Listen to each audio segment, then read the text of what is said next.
Hi everyone, my name is Gifford. Until recently I was in Syria fighting alongside the YPG. I went for a number of different reasons, mainly to highlight how little Britain is doing to actually combat ISIS and who we really should be supporting on the ground. Now, since I've come home, I've been trying to raise awareness of the conflict, trying to point out things that we don't really see in the media very often, and really try and raise awareness, I suppose. Now, the following video is going to shock you. This is going to have huge implications for the British state, for the Turkish state, but much more importantly for the millions and millions of people that go to Turkey every year as a holiday, for a holiday. Now, hopefully the video quality will be good enough. Basically, there are thousands of people online that support the Islamic State, but there are also hundreds, if not thousands, of people who go, join the Islamic State, commit the most horrendous acts of terror, and they come home and they're living amongst us. Now, the British and the American governments, they arrest them. They find them, they locate them, they arrest them. Now, I've got evidence here that Turkey, at the very least, is going to humiliate them, and at the very worst, it shows that they really don't mind people, whether they're Turks or foreigners, crossing into Syria, fighting for the Islamic State, and then coming back. Now, it's probably best if I just go ahead and show you the video. If we look at this page, it's a very ordinary guy, Turkish citizen, grew up in Turkey, went to university in Turkey. Looks like a very ordinary page. In fact, here's him doing a selfie. Now, this is where the video takes a very, very sinister turn. If you look where he is, this was posted just a few hours ago. He's in Asmari Sahil, which is a very popular tourist resort in northern Turkey, which thousands of British holidaymakers go to every single year. And here he is on the beach. He posts in Turkish, "Let's go swimming." And in the back, you can see the old town where the cafes and the restaurants are, and everything else. And actually, if you look where he's been over the past couple of weeks, he's updated his statuses in a number of different Turkish resorts that are basically frequently attended by thousands and thousands of British subjects. Now, if we go onto his photos, you can see that he looks like a very ordinary guy. You scroll through them, he's just relaxing on the beach with his family members. He's clearly having a holiday at the moment. And as I said, you saw that photo earlier, which was posted just 2 hours ago. However, what was he doing 2 months ago? Now that's really important, because if we scroll down, the pictures start getting a little bit more sinister. You start seeing him posing with weapons. You start seeing him wearing uniforms. But then you start seeing him with Islamic State flags, and then you start seeing the most horrendous images. The worst one on here is the decapitated heads of Syrian soldiers that he's taken. There's a lot of propaganda on here as well, just clearly showing what is where his sympathies lie and all the rest of it.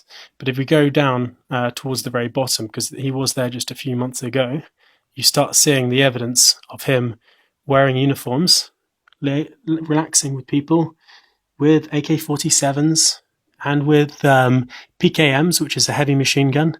You can see in this picture, he's the Islamic State flag in the background, in the middle of war-torn Syria, wearing a uniform, posing with weapons, with both ISIS fighters and with local civilians. You see him there with ISIS fighters. Unfortunately, I'm sorry to show you this, but the decapitated heads of people. In the background, you can also see him posing with weapons. Again, more Islamic State material on walls. The evidence just builds. It gets more and more as you start to see him not only wearing uniforms, but also posing with well-known ISIS fighters. You can see, again, as I said before, you can see where his sympathies lie with the propaganda. Omar Baghdadi, I should say, the leader of the so-called Islamic State. Because towards the bottom, you also see direct evidence of him in Syria, posing next to signs and showing that he's deep within Islamic State territory, and posing next to large ordnance such as dushkas and heavy machine guns and that sort of stuff. You can see here, again, Islamic State fighters posing alongside them, hugging ISIS fighters, on the backs of Dushka trucks, posing the Islamic State flag and posing with the decapitated heads of Syrian fighters. You can see by this, by him posing next to this sign, that he was deep within the Islamic State. Here's another picture with him online. Here's him relaxing with ISIS fighters with weapons. Now, this is a horrendous, horrendous image to see, primarily because, as I showed you right at the beginning of this video, this man just 2 hours ago and is still now surrounded by British tourists in Turkey.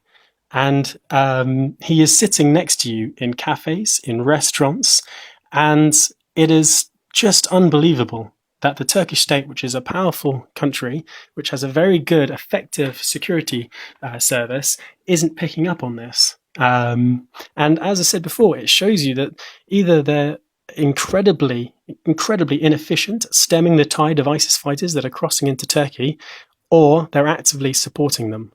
Now, it's very easy to go online and actually see how much Turkey is supporting the Islamic State, and how they would prefer to see all of Syria taken over by ISIS than see an independent Kurdish homeland on their doorstep, primarily because it would encourage more Kurds to seek independence in their own country. So you can see the causes of why they would want to help ISIS. But I mean, this is just unbelievable. Here's a guy who openly supports the Islamic State, has fought alongside them, is an international terrorist, and he's on our streets, on Turkish streets. So basically, the reason for this video is, if you're going to Turkey, if you've booked your holiday, if you're with your children, your family, your wife, do not go. It is a matter of time before there is a horrendous Tunisia-style attack on the people who visit Turkey. And I hope the British government picks up on this and turns around and says, look, the evidence is building. We can't allow this to go on. You have to do more to tackle ISIS, and you have to do more. You have to start following the international community and just start behaving like how a proper Western civilized country should, because this really is completely shocking. So I hope the Turkish state catches up with this ISIS terrorist soon, and I hope British holidaymakers heed my warning for their sake, if anything. Thank you.